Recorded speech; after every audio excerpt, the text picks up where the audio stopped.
Hello students, welcome to Unacademy platform. This platform provides structured classes, courses, daily live classes, live test, quizzes and unlimited access on subscription. You can download this very app also. This is about me and these are my telegrams and Unacademy links. These are the top educators along with me. They are also taking courses. You can just go and check it. These are different plans for subscription. Now you have this very plan and plush and iconic plans. They are going to offer different benefits as you can see here. And all these plans or plans for subscription are available at 10% discount if you apply this code, that is Amit PS. Okay, so as you can see that these are the plans for with different durations. You can choose according to your requirement and apply this very code Amit PS. These are different options available on the platform and I'm going to take PSIR. Okay, now again these are different plans of different durations. All these are available at 10% discount. 10% discount is there if you apply this very code, that is Amit PS. Okay, so in the last video, I started with the advices that Prince Machiavelli provides to the prince. Actually, that is the only thing where we actually get the idea about his thoughts on polity, his thoughts on statecraft, okay, his thoughts on government. And now it is, you must be having a fair idea that Machiavelli is going to concentrate a lot, or is going to give primacy to the preservation of his state. Okay, as I told you in the previous class, that he is the greatest patriot, okay, among the political thinkers that we have. So then, while advising the ruler, he says that a prince should actually safeguard the interest of the state. Okay, he should do anything or everything which is required for the preservation of state. So preservation of state is something which is primary. Okay, it is of utmost importance to Machiavelli. Okay, so in the line or in the series of those very advices, we are going to cover some other advices also given by Machiavelli. So here he is coming out with this very advice that prince should aim at acquisition. In the last part of last video, I told you that he is suggesting the prince to adopt expansionist policy. Okay, expansionist policy. Okay, and he favors the expansion of state to the extent that he is of the opinion that if any state does not expand, then it is going to perish. Okay, it is going to be ruined. Okay, getting it? So with that backing, with that background, understand this, that prince should aim at acquisition and extension of his princely powers and territories. Okay, so prince, that is the ruler, should continuously try to acquire more and more territory or extend its princely power and territories. For this, prince should maintain trained army of citizens. Prince should maintain what? Trained army of citizens. Prince should not employ mercenary soldiers. Prince should not employ mercenary. What are the mercenary soldiers? Mercenary soldiers are those soldiers who are kept, okay, to fight, okay, on payroll. Okay.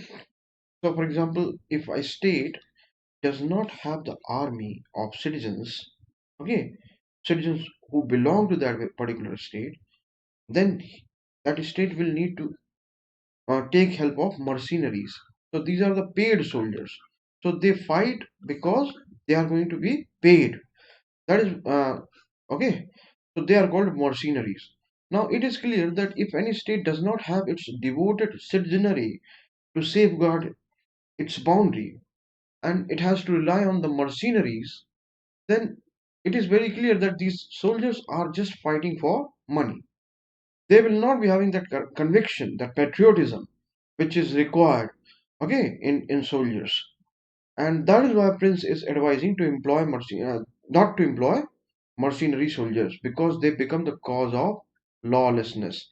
So actually, Machiavelli has seen all those things in his own state, okay, in these states of Italy, that is Florence, Naples, that we saw in the starting. Mercenary soldiers would be ready to fight for anyone, yes, because they fight for money. So those who are going to give more money, they will just start fighting for them.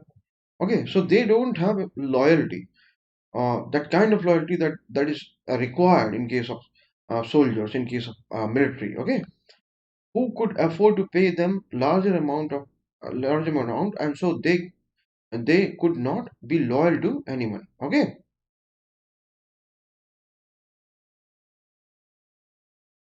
I think this is the comma. Okay, mercenary soldiers would be ready to fight for anyone who could afford to pay them larger amount, and so they could not be loyal to anyone. Okay, because they are just going to fight for anyone who is going to pay for them.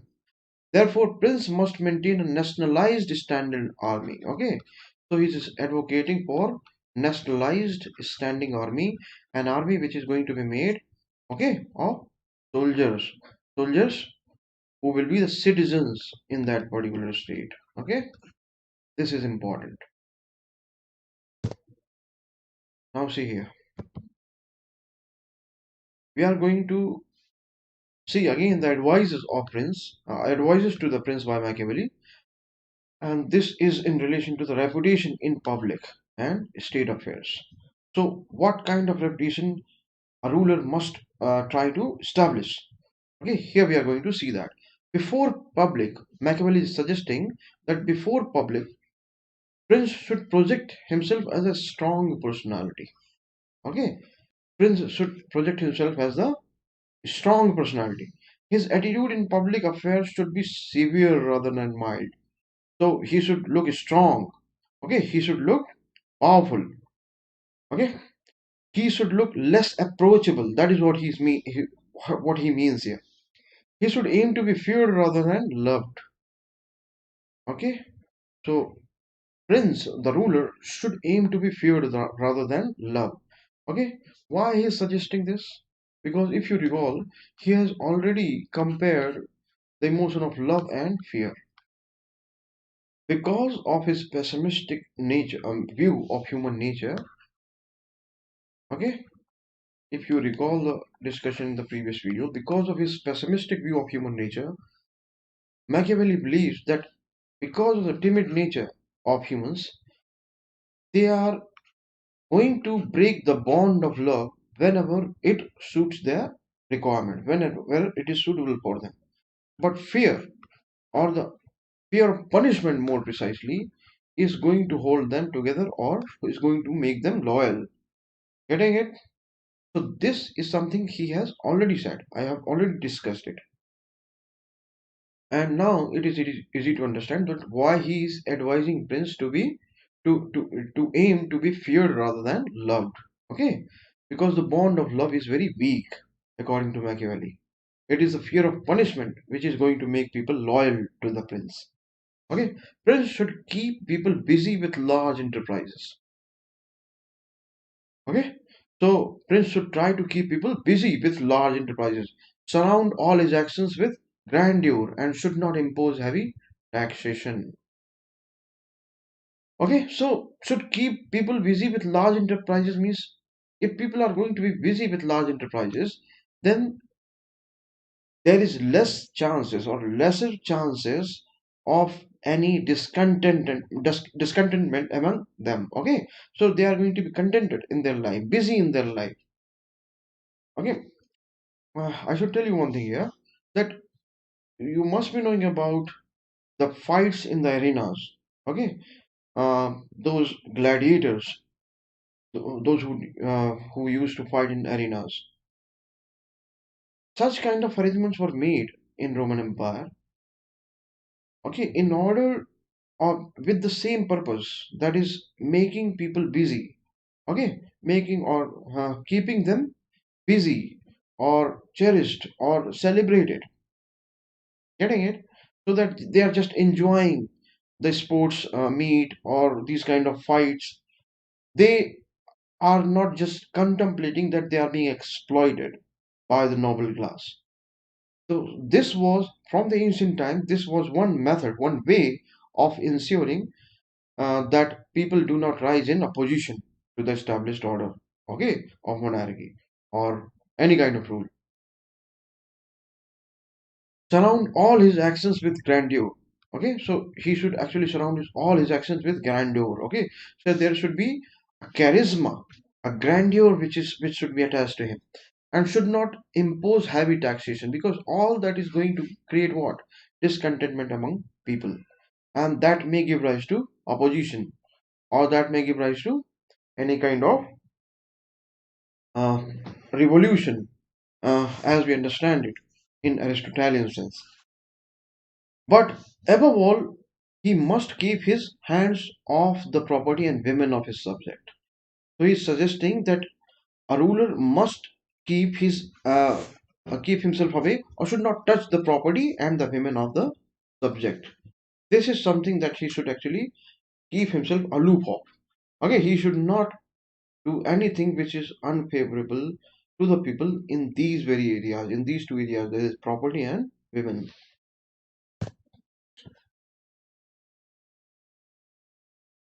You understand that why he's suggesting it? Because in one instance he says that one can forget the murderer of his father. Okay, so Machiavelli is of the opinion that an individual can forget that who murdered his father, but is never going to forgive the one who deprives him of his property. Okay, so this is again his reading of human nature that is actually making him come out with this kind of advice for the prince. Machiavelli on virtue, power, and fortuna. Okay, so here we are going to view his opinions regarding virtue, power, and fortuna. Now, you might be having some idea about virtue, as we see in case of Aristotle, but this virtue is going to be different. Power, and fortuna, if you haven't studied Machiavelli, okay, this might be completely new to you. So here we are going to understand all these three, how virtue in Machiavelli is different from the virtue that we have seen in Aristotle, and how power is connected to it, and what is the role of fortuna or fortuna. Machiavelli employs the concept of virtue to refer to the range of personal quality that prince will find necessary to acquire in order to maintain his state and achieve great things. Understand that he is going to employ the concept of virtue to refer to a range of personal qualities. So virtue means what? Understand what is the meaning of virtue here? Virtue means personal qualities. Now, which set of personal qualities? Which personal qualities precisely he's talking about? Those personal qualities which is going to make the ruler capable of these two things, that is, maintaining his state and achieve great things. So, anything or any kind of quality which is going to help the ruler in maintaining his state and achieving great things, that is going to be called virtue. Okay, so it may be cunningness, it can be deceitfulness. All those become virtue in under Machiavelli, in Machiavellian scheme, if that is going to make ruler capable of maintaining his state and achieving great things. Understand it, this is a meaning which is completely from the one that you have studied in Aristotle. Okay, the two standard markers of power for him are what? These are the two standard markers of power. What is that? Maintain state and achieve great things. These, if any ruler is able to do that, then that ruler, according to Machiavelli, is powerful. Okay. Now see. This is clear that there can be no equivalence between the conventional, that is Aristotelian virtue, and Machiavellian virtue. Okay, Aristotelian virtue is goodness. So virtue for Aristotle is goodness, although that virtue is going to lie in the middle of the extreme, or in middle of the two extremes. I discussed the virtue of, say, for example, bravery. So that virtue of bravery is going to lie between these two extremes of cowardice and foolhardiness. I already explained you all in Aristotle. Machiavelli expects prince to be capable of highest virtue. So Machiavelli is expecting prince to be capable of highest virtue as the situation requires, of behaving in a completely evil fashion.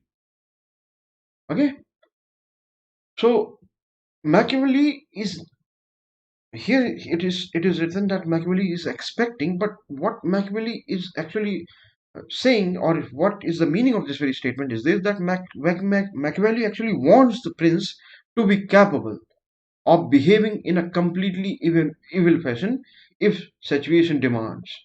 Okay, so this is an idea which is recurring, you must be feeling, in Machiavelli's theory or in Machiavelli's thought. Machiavelli expects prince to be capable of the highest virtue, okay, as the situation requires, of behaving in a completely evil fashion. That rule is best suited for the office on Machiavelli's account, who can vary his conduct from good to evil and back again as the circumstances dictate. So, who is the best ruler? A ruler according to Machiavelli? The one who can be good, who can be bad according to the circumstances. One who does not hesitate to become bad, or one who does not hesitate to become evil or dangerous, okay, if the situation demands. Now he should also be capable of becoming good again, being virtuous again if the situation demands. So if any ruler is capable of doing that, then according to Machiavelli, that ruler is the best ruler, or that individual is best to rule.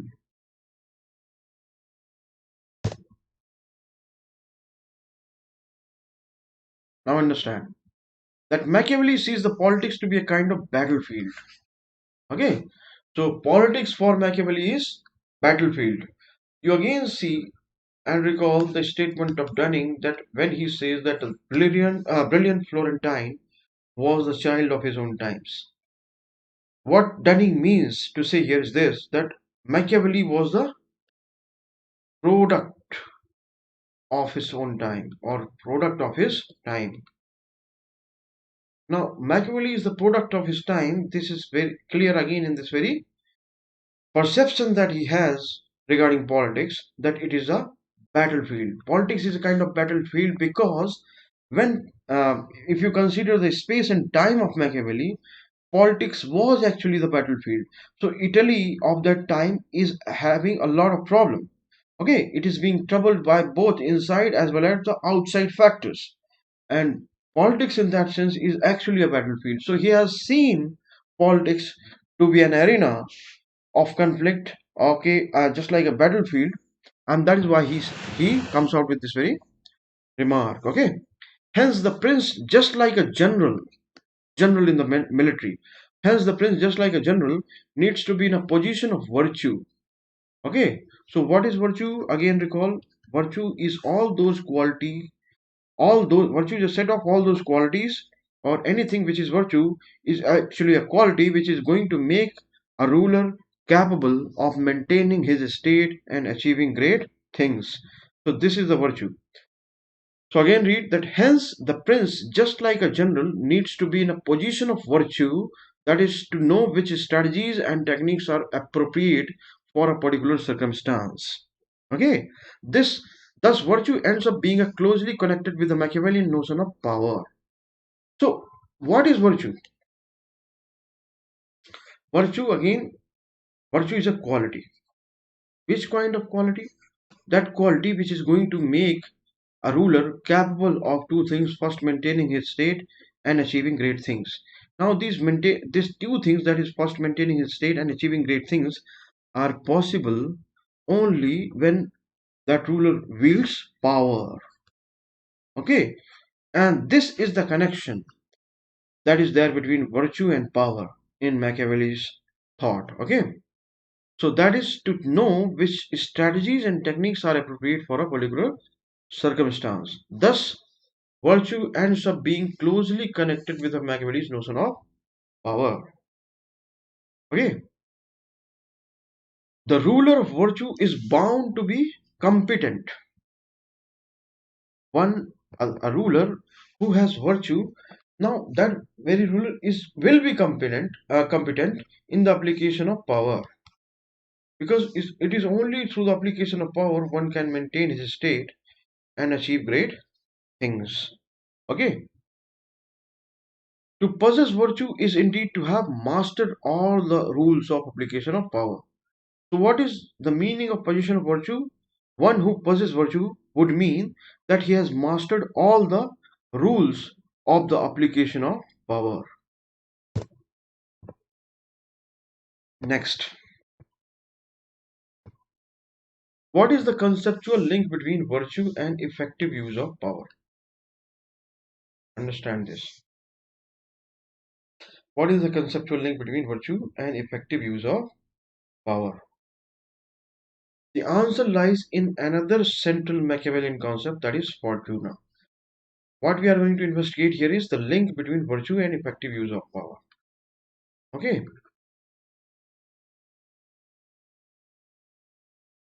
the conceptual link. What is the conceptual link here? That is we are going to see.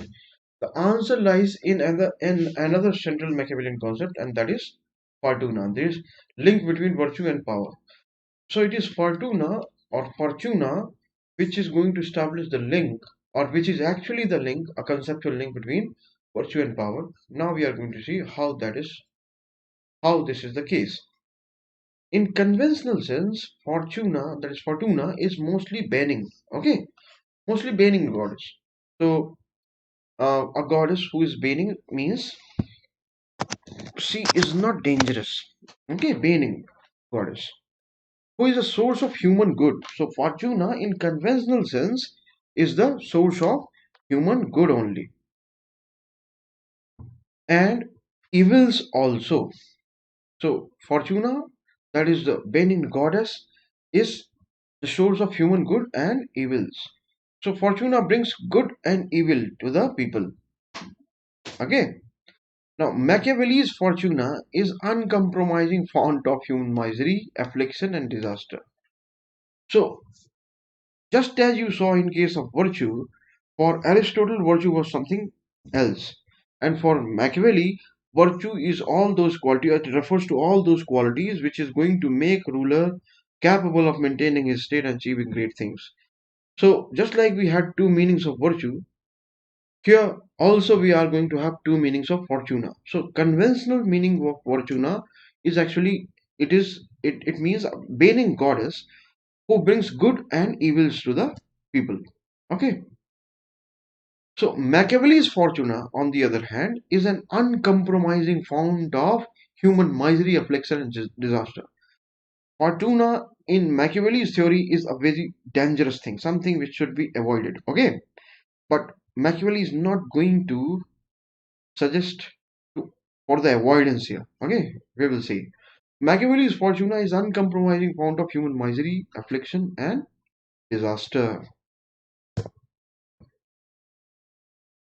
Understand why humane fortuna may be responsible for success that human beings achieve. No man can act effectively when directly opposed by the goddess. Okay, so this is coming from the perception or the conception of fortuna that actually Machiavelli is having. So while when fortuna is baining, okay, she is happy. When fortuna is happy, she will be responsible for success. Okay, so she will bring, this baining goddess is going to bring success to the people. Okay, but if she becomes directly opposed to any individual, then that individual is finished. Okay, so this is what he means here. So fortuna in that sense is a very erratic. So it can take or it can swing in either ways. That is what it means. So if Fortuna is happy, then you will be happy. But if Fortuna is against you, then you have no chance to stand against her. That is what it means. Okay, you are never going to overpower her. So that is what Fortuna is. Now Machiavelli is going to suggest something. Okay, to control this very seemingly dangerous Fortuna also. Machiavelli associates Fortuna with blind force of nature. Okay, so what is blind force of nature? For example, tsunami.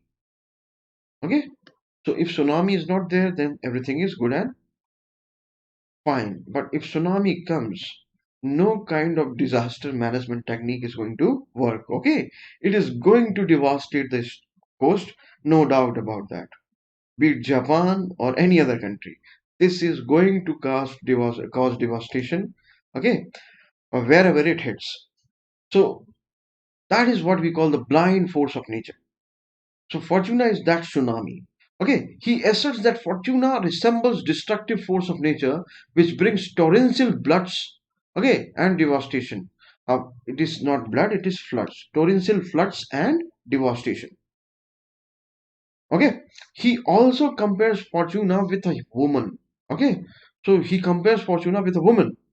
His own experience has taught him it is better to be impetuous than cautious, because Fortuna is a woman and it is necessary to beat her and maul her to keep her under control. Now, this is the opinion of Machiavelli. First, he has a wrong opinion with regard to women, and then because of his wrong opinion, he ascribes that very understanding to Fortuna also. But that is not the debate here. The thing that is going to be important for us is to understand that what Machiavelli has to say, or what is Machiavelli is actually trying to say when he uses or brings this very word Fortuna, or this very concept of Fortuna. So he compares Fortuna with a woman, and now he has certain opinions regarding women. So according to Machiavelli, in order, a woman is actually someone who is going or who needs to be under the control of a man.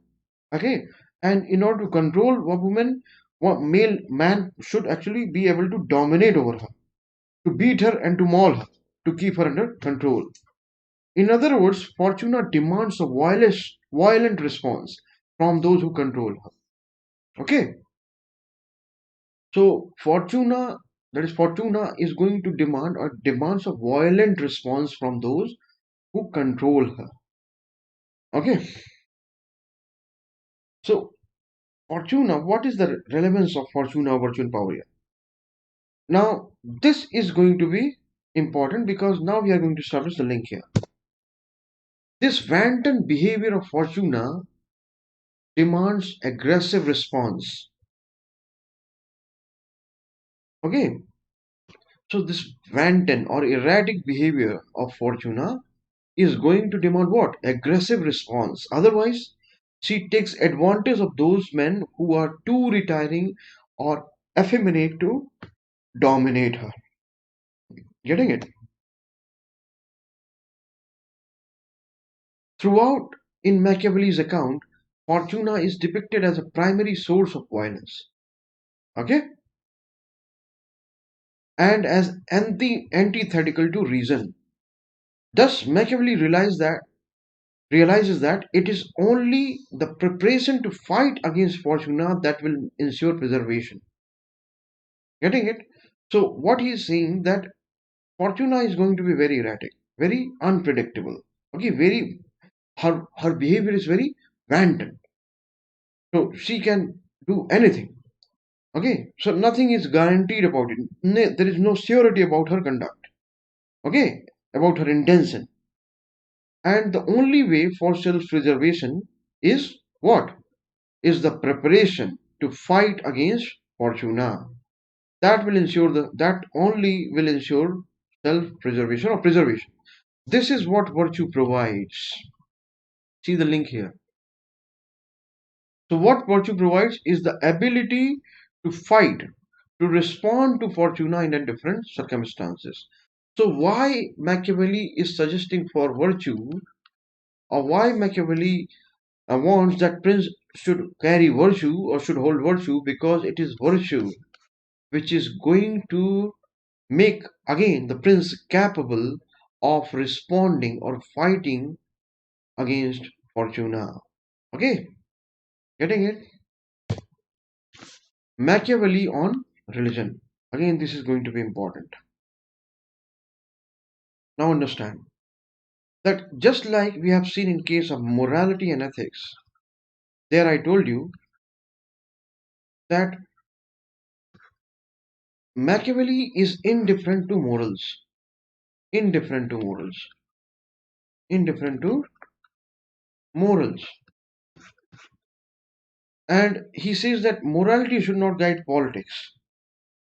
Okay, you have seen all that. And then, because of these kind of statements, these kind of thoughts that Machiavelli maintains, it is claimed that Machiavelli is immoral, or it seems as if he is immoral. But in previous video I told you that it is not about being immoral. Machiavelli is not against morals. Machiavelli is against morals becoming the foundation or the drivers of decision making. Okay, the factors in decision making, that political decision making, and that is something that Machiavelli is going to oppose.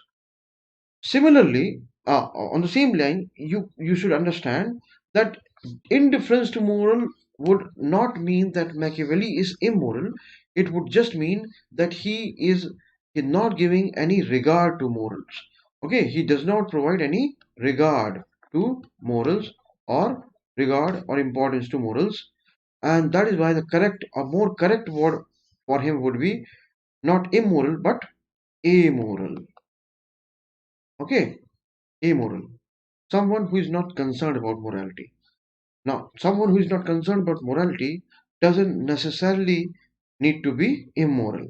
Okay, so we can't say that if someone is not interested in morality, then he's necessarily going to be immoral. No, this is not the right claim to make. So, just like we have seen in case of morality and ethics, we have seen amoral character. Okay, amoral character of Machiavelli. Here also in case of religion, again he is not going to oppose religion per se. Okay, he is going to see utilitarian purpose here. Although utilitarianism has not yet been established. And now you will see that he is going to have similar opinion with regard to religion also. So here Machiavelli says Machiavelli was not against religion. He had utilitarian approach to religion. Okay, according to him, religion had a disciplinary force which can be employed in preservation of state. Okay, so Machiavelli is again as a scientist examining the things here. He's not being he's not being emotional when it comes to religion. Again, he's not actually disliking religion. Okay, he is just searching whether that particular thing is useful for the preservation of state or not. Okay, so only the most important lens that he is going to adopt in order to find out that anything is relevant or not is the lens of preservation of state. If it is suitable or it is going to ensure the preservation of state, that thing is good. If not, then that should be avoided. Machiavelli was against the idea of religion being above the state. Okay, he understands the utilitarian purpose or utilitarian value of religion. And what is the utilitarian value of religion according to Machiavelli?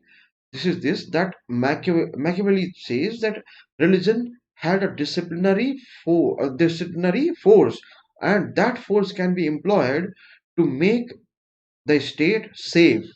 Okay, to preserve the state. Machiavelli was against the idea of religion being above the state. So this is what Machiavelli is against. He is against the idea of religion being superior to state. Now, this is something which I have told you is the feature of medieval polity, or sometimes the latter ancient and early medieval polity.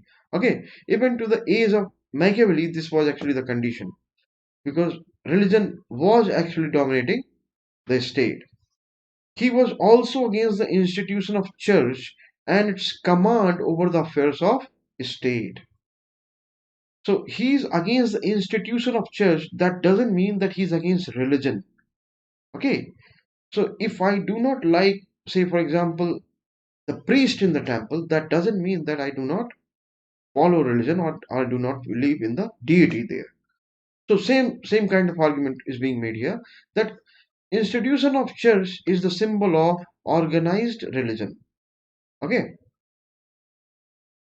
Church in itself is not a religion. So if he is against church or institution of church, doesn't mean that he's against religion also. Okay, and its command over the affairs of state. That is something that Aristotle is going to be against. Okay, he does not agree or he does not want that politics should be dominated by religion. Okay, Machiavelli suggested Prince to show himself as a religious person. Very important. See how utilitarian he is when it comes to the um, solving of the purposes here. So, Prince should show himself as a religious person in public and not someone who is irreverential to God. Why? Because public is not going to create a good image of a ruler who is irreverent to God. Okay, because this has many implications. It is likely in that very period that if one is known for his irreverence to God, then in that period where ethics and morality everything is coming from ev- ethics and morality, everything is coming from religion only. And in that sense, or in that very period, if someone is becoming irreverent to religion, then that person is not going to create his good image, or that person's image is going to be dented. Okay. Now, this was about Machiavelli's Prince. In the next video, we are going to talk about discourses. That is the next important work. And the next video will be a small video. Thank you. If you like the video, you subscribe and then you get the 10% discount by applying the code that is Amit PS. Okay. So if you apply this very code that is Amit PS, you will get 10% discount. Thank you.